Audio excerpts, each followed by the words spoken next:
came back. I can't believe it. Oh, I'm so glad you're here. I told Grace you might be coming, and she said, can you show them my favorite toy? And this is the frog. Remember, we like frogs.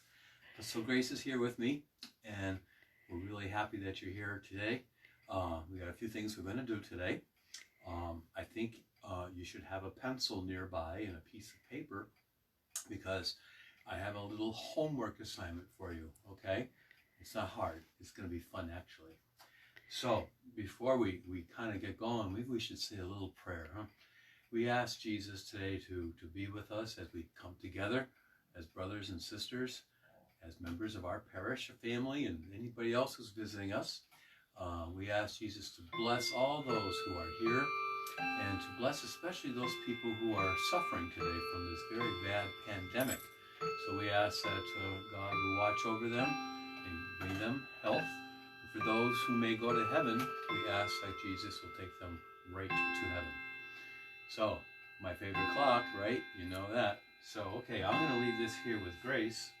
And I'm just going to come over for a second and tell you hello and welcome you to my office. And I have my special drink. What is it? Warm water and lemon. And I'm sure you've been drinking that all week. Anyway, here's to you. That is so good. Oh, hello. What's all that noise? Anyway, I gotta tell you, I got some mail this week. Remember last week we were talking about over my door, I have the 3 wise men? Well, some people sent me a card, and it's the 3 wise men, and they want to be the first one for next year to be over my door. So maybe we'll put it there, we'll see. And it's my special old lady friends. And to you guys, I say hello. So thank you for the card. So we're going to have a little change today. Originally, I was going to talk about my family, tell you about me and how I became a priest. I didn't just happen to be a priest, I became a priest. But we're going to wait another time for that, because I thought it was something that we should be attending to today. And that's going to be that we're going to talk about this week. Anybody know what the name of this week is? Jonathan, I bet you know. Nathaniel, I bet you know. It's Holy Week, right? And we're going to talk about Holy Week. So I have a few little things I want to show you, but I want to introduce you to somebody very special who is in the chair this week. All right? And I'd like to show you. Hello and welcome. Hello, John. Hello, Paul. And hello, Michael. We are so happy that you are the first ones to be in our chair today. So you got the best spot in the house, okay? So thanks for being with us today. And John, thank you for being a good server. And Michael and Paul, thank you for being good greeters, because I know you greet with your mom. So that's great. So delighted to have you here. Okay, so it's Holy Week. What does that mean? It's Holy Week. Well, it means a lot of things, but it's really the most important week that we have in the church. And it talks about Jesus and his Last Supper and his death on the cross, but most of all, too, his resurrection when he rose from the dead. Nobody else did that, as far as we know, just him. And because of that, we too rise from the dead. So I thought we would look into that a little bit today. Okay, we're going to start off with Holy Thursday. Holy Thursday is taken from the Gospels, and it talks about Jesus sitting around the table with his disciples. He loved his disciples, and his disciples loved him. And so he had a final banquet with them, and he tells them that he's going to have to die. And they're very upset. And they promise him, oh, Jesus, please don't suffer alone. We'll suffer with you. And we know that they don't, right? They kind of go off by themselves. Judas kind of trades them in for some money. And the other disciples are scared, so they run away. And so it's like us a little bit, you know, sometimes we run away from Jesus. But Jesus never got mad at them. He still loved them, even though they failed him. But he loved them to the end, And at the end, when he comes back, he blesses them in a wonderful way. So that's the story about us too. We're his disciples, and sometimes we don't do always the right things, but Jesus still loves us and forgives us. So on that night, when Jesus had that banquet with his disciples, he did a very special thing for us, and that's called the Eucharist. He gave us Holy Communion. It says in the Gospels that he took bread, he broke it, and he blessed it, and he gave it to his disciples. And we say the same thing at Mass. We take the bread that's usually in something like this. This is the paten that our altar servers bring to the altar. And I say that prayer. Blessed are you, Lord God of all creation, for through your goodness you've given us this bread. And this bread becomes the body of Christ. And so that's the gift that Jesus gives us at the Last Supper. He also took the cup of wine, the cup of blessing. And he took the cup and he gave it to those at table with him. He said, drink from it, because this is my blood. And this is going to save you from death. This is going to make you be like me. And so we take the bread and we take the blood of Jesus that he gave to his disciples. He continues to give to us every time we gather around the altar in the church. See this? Looks pretty good, right, John? You probably held this before. And so that's one of the wonderful things at Holy Thursday. Another thing that Jesus did that was pretty interesting is that he washed the feet of his disciples. Ooh, imagine washing somebody's feet. Especially at that time, their feet were probably very dirty because they didn't have socks and shoes like we had. They had sandals. But Jesus, who created us, who is God, gets on his knees and he washes his feet of the disciples. And so he's telling us when he does that he wants us to do the same thing. We don't necessarily have to wash each other's feet, but he wants us to be kind, to be gentle, to embrace one another when we can, to do good deeds, to say our prayers. That's what Jesus wants us to do, really to watch out for one another. Probably tough right now when you've been at home for 2 weeks, right? And a few more weeks again to be at home. It's probably getting harder to be around each other, but this is a good time during Holy Week to remember that Jesus washed our feet, and we have to wash the feet of others by doing good deeds. So that's Holy Thursday, and it's very, very important. So next time you go to communion, when you receive communion, you receive Jesus, who gave himself to us at that Last Supper. And for those of you who have not received communion yet, it's something to long for. And all of us as the church, we haven't received communion in how many weeks? It's been a while. And we're looking forward to that day when we can approach the altar again and say, oh, Jesus, come into my heart. Let me be like you. So, wonderful thing happening this week. We also have Good Friday. Now, I think most of us know the story of Good Friday, huh? That song, were you there when they crucified my Lord? John, sing a verse. Yep. Were you there when they crucified my Lord? Very good, John. You got a good voice. So we talk about whole Good Friday, and it's really all about the cross, huh? Now Jesus, an innocent man, a loving man, a man who never did anything wrong, who only did really good things, he is given the cross to carry. And they put the thorns on his head, and it must hurt. It must hurt awful. And he begins to bleed. Probably started to cry, too. I think I would have cried, because they kind of beat him up. And so he's got the cross. I'm showing you this particular cross today because it's from El Salvador. And it's very important because it has a story of this priest who became a martyr. He was celebrating Mass and he was shot dead because, that's grace, because he did so many good things and the authorities didn't like that. And so we celebrate him. I show you the cross because this is just a likeness of what Jesus had to carry. Of course, much more heavy and much more difficult. Okay, Grace, yeah, here you are. So, okay, so that's on my special table. And so that's Friday. We celebrate the cross, and the cross that looked awful painful has led us to new life.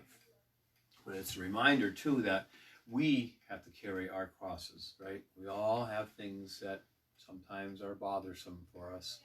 And yet Jesus says, you know, you got to embrace your cross, whatever that cross is. And he promises us that we don't do it alone, that Jesus would be with us and he'd help us carry that cross. So whatever it is today that's bothering you, that's hurtful to you, you can offer that up to Jesus and tell Jesus, Jesus, this is my cross. Help me as I carry this cross and do what you want me to do, but you help me. So Good Friday is that wonderful story of the cross, and the story where Jesus is laid in the tomb, that he actually dies. And that's a sad thing. But the story doesn't end there, and we know that, right? Because that's why we're Christian. And I'd like to bring you now to Easter. Easter Sunday, we have this very big candle in the church. And you might see it. You see it from afar. But this is a very big candle. It's made from pure beeswax. It weighs about 50 pounds, and it's about 5 feet tall. And you're going to see this candle when you get back to church. It's going to be burning every time we have Mass during the Easter season. And we light the candle outside. We can't do it this year because of the virus that's going around, but normally we would light this candle in the dark. Dark, dark, dark. And the fire is burning, and I take a little bit of the fire, and I take the fire, and I light this big candle. And when I do so, I say, Christ our light. And then that candle lights up so much. And it's a reminder that Jesus breaks the darkness of sin, breaks the darkness of death, and promises us new life in the resurrection. So when that light's burning, it's a reminder to us that Jesus has promised all of us that we would have life everlasting. What a wonderful gift that is, right? So we're born into this world, but we're also going to be born into a new world where we live forever with Jesus. But we have to do what we have to do in order to get there, right? We need the Eucharist. We need to carry our cross. You'll notice on this big candle, it says 2020. So that means that Jesus is with us for another year. And that's the date, this year, 2020. So we want Jesus to be with us in a special way because things are pretty tough right now.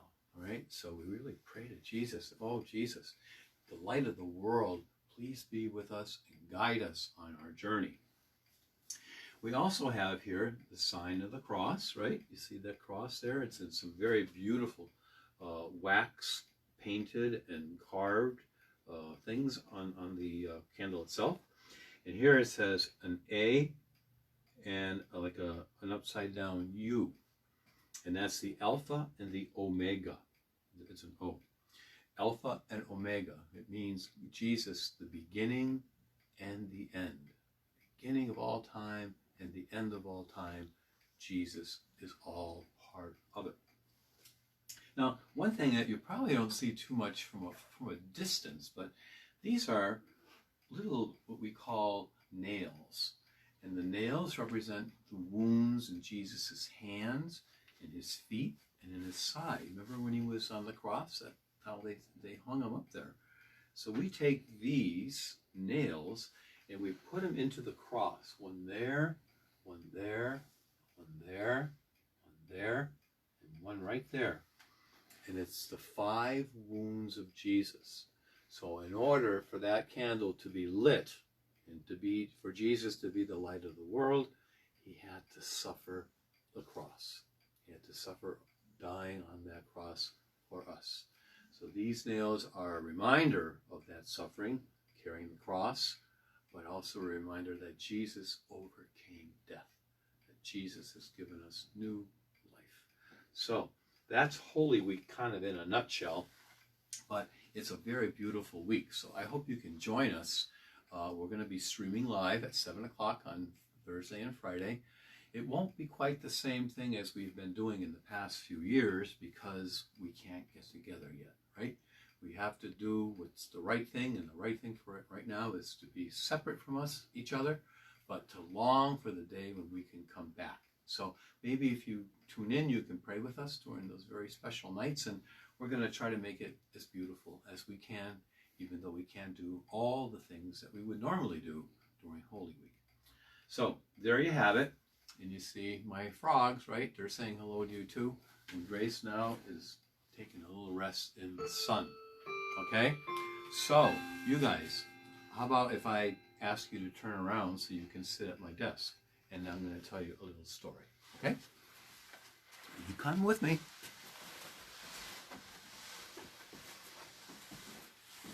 Okay, I need a little sip of my brew. What's my favorite brew? Hot water and lemon. Right. It's a good drink. So good. Okay. I want to tell you about this young man. His name is Carlo Acutis. And he's from Italy. He's a very special young man. He's no longer alive. And he's venerable. What does that mean? Well, let's talk about that. You know, we have a lot of saints in the church, right? Like St. Anthony, St. Michael, St. Paul, St. John, all those saints that we have. Well, before you become a saint, you have to go through a process. And the first step is that you're venerable, that the Holy Father sees that your life was such a model for the rest of us that you become venerable. And then the next step is, if there's a miracle that happens, if somebody gets cured of an illness because they've been praying to the venerable Carlo, then that means that a miracle has taken place through him, and so his next step is to be beatified. And then if there's another miracle, he becomes a saint. And I have a pretty good feeling that Carlo is going to become a saint. And so if you want to bear with me, I'm going to tell you a little bit about his story, but I want you to make sure you see his name and how it's spelled, right? C-A-R-L-O, and it's A-C-U-T-I-S. And you guys this afternoon can Google him, and you can find out a little bit more about him. Okay, there's a lot of stories about him. But anyway, it goes on, it says this. Venerable Carlo Acutis had a PlayStation. He made awkward videos with his friends. His favorite cartoon was Pokemon. And before the year is out, he's likely to be beatified. So remember, he's venerable, then beatified, because a miracle has taken place because of him. It was announced on February 22nd that Pope Francis had approved a miracle attributed to Carlo Acutis, paving the way for him to be beatified, which will likely take place later this year in the place where he's buried, and it's Assisi, the town of St. Francis. Acutis' intercession reportedly helped to heal a Brazilian child who was suffering from a rare condition of the pancreas in 2013. So this little person, this little man, this little boy, child, it's a child, not a boy or girl, it's a child, had pancreatic cancer, which is pretty serious. But they prayed to Carlo, and that little child was healed. It goes on to say something too, that he didn't come from a very spiritual family. He came from a mom and dad who, they were Christian, but they didn't really practice their faith. But they had him baptized, and that's all that was necessary. He from his baptism, he always loved Jesus. And it goes on to say here that Carlo's longing for the Eucharist as a young boy drove him to ask permission to receive Holy Communion earlier than was a custom. So that's how much he wanted the Eucharist. So at 7, Carlo received his first communion and never missed Mass again. Not just Sunday Mass, but every day of his life, Carlo went to church. And he made it a point to go to church. Boy, that's pretty something, isn't it? Some of us can't even make it on Sunday, but this guy went to church all the time. And why? Because he wanted Jesus in the Eucharist. When did we get the Eucharist? Remember we talked about Holy Thursday, right? Jesus gave us his body and blood. And for Carlo, he really, really believed that. And so he goes on to say here, he was pretty much a computer geek. He really loved computers. And he got a book from a college level book, and he learned that book, and he started making little movies and videos, and they're still out there today, and you can find them on the internet. And it's all about animated boys and girls who learn about the Eucharist, because the Eucharist was so important to him that he wanted others to know as well. And so he started doing that. But that's not all. The story about Carlo is that he had a very, very big heart, and that he would oftentimes go out in the streets in Milan, where he was born and raised, and he would take care of the poor. He came from a pretty wealthy family, but he never kept it for himself. And story goes that he would often buy them knapsacks for the poor. He'd bring them food, and they all got to know him by name. And so he was very, very much like St. Francis, always caring for others, as we're supposed to do too. And because of that, he got a very special place in heaven. But the story goes on that he went to the doctors. He was only about 15, and he had a cough. And come to find out that when he got there, he had a very serious disease. And at the age of 15, just shortly after he went to the doctors, he died and was buried in Assisi. Only 15. But yet he made such a difference in the world. And if you Google him today, you're going to see what he did. And what's important about him, I think, is that he was just like you and just like me. He was just a regular kid who loved life, loved toys, loved to play, loved to study, loved to read, but also loved Jesus so very much. And so we learn from him, okay? And that maybe we can start to pray to Venerable Carlo, that God will make him a saint, and that maybe this is the kind of saint that you and I can really relate to. Sometimes the saints from a long time ago, maybe they don't speak to us as well, although they do. But maybe Carlo is somebody that you can relate to and try to model your life after. So that's our saint of the day. And I'm not sure who he's going to be next week, but we'll see, or who she is. You could always call me or email me and tell me who you'd like to know about. And I'm looking for somebody else to be on the chair for next week. We've got John and Michael and Paul today. You guys, you're the best. And you're the best. And maybe you could be on the chair too. Okay? So I'll look forward to seeing you again next week. And hopefully we can talk again. And if there's something you need to know or want to ask me, feel free to do so. Okay? Till next time, you take care of yourself. I love you dearly. Can't wait to see you in church.